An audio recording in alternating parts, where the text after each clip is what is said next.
Israel पर Hamas के हमले के बाद फिलिस्तीन इजराइल इलाके में हिंसा की नई लपटें उठने लगी।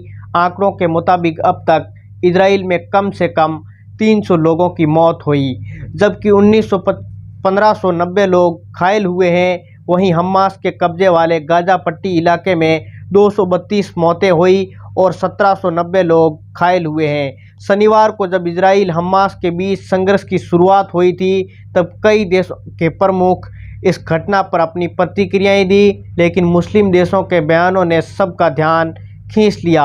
मुस्लिम देशों ने क्या कहा, देखिए आइए इस वीडियो में। इसराइल में हमास के हमले के बाद सबसे पहले सऊदी अरब की प्रतिक्रिया सामने आई। सऊदी अरब के विदेश मंत्रालय ने एक बयान जारी कर दोनों पक्षों को संयम बरतने की अपील की। उन्होंने कहा कि वे फिलिस्तीन गुटों और इजराइल कब्जे वाले इलाके की वजह से हो रही हिंसा की अलग अलग मोर्चे पर लगातार नज़र बनाए हुए हैं। सऊदी अरब ने कहा कि हम इजराइल को लगातार कब्जे और फिलिस्तीन के उनके वैध अधिकारों से वंचित करते हुए हालिया स्थिति को लेकर चेतावनी देते रहे हैं। तुर्की के विदेश मंत्री ने ये कहा।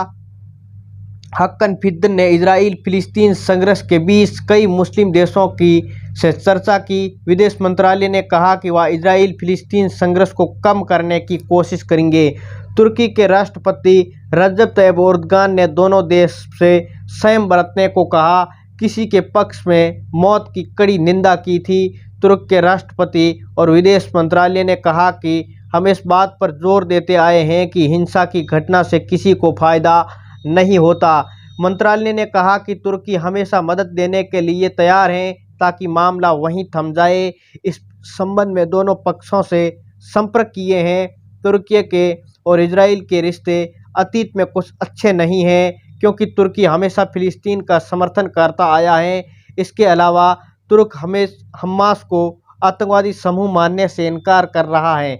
गौरतलब है कि तुर्की और इजराइल ने 4 साल तक राजनयिक तनाव के बीच रिश्ते बहाल किए थे। फिलिस्तीन मुद्दे पर तुर्की हमेशा इजराइल पर हावी रहा। ईरान का रुख। ईरान और इजराइल के संबंध में अब तक कभी अपने अच्छे रिश्ते अच्छे दौर में नहीं रहे। एएनआई न्यूज़ एजेंसी के मुताबिक ईरान के supreme leader Ayatollah Ali Khomeini ने सलाहकार रहीम सफ़ी ने हमास के समर्थन किया है। उन्होंने कहा है कि हम फिलिस्तीनी लड़ाकों की बधाई देते हैं। यरूशलेम और फिलिस्तीन को आज़ादी तक हम फिलिस्तीन लड़ाकों के साथ हैं। संयुक्त राष्ट्र अमीरात समेत बाकी मुस्लिम देशों का क्या कहना है? संयुक्त अरब अमीरात विदेश मंत्रालय ने इजराइल फिलिस्तीन के बीच हिंसक तनाव को रोकने की अपील की। संयुक्त अरब अमीरात ने कहा कि हम हिंसा को गंभीर परिणामों के बीच के लिए संयम बरतने की अपील करते हैं। तत्काल युद्ध को विराम की अपील करें।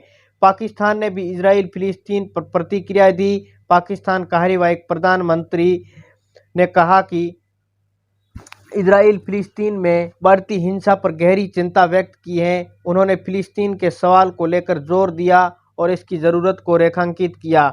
उन्होंने कहा कि हम संयम बरतने और नागरिकों की सुरक्षा की गुजारिश करते हैं। मध्य पूर्व स्थानीय शांति और व्यवहारिक संप्रभुता फिलिस्तीन राज्य के साथ दो और राज्य समाधान में निहित है, जिसकी स्थापना 1967 से पहले सीमाओं पर की गई थी, जिसके केंद्र में अल-कुद्दूस अल-शरीफ थे।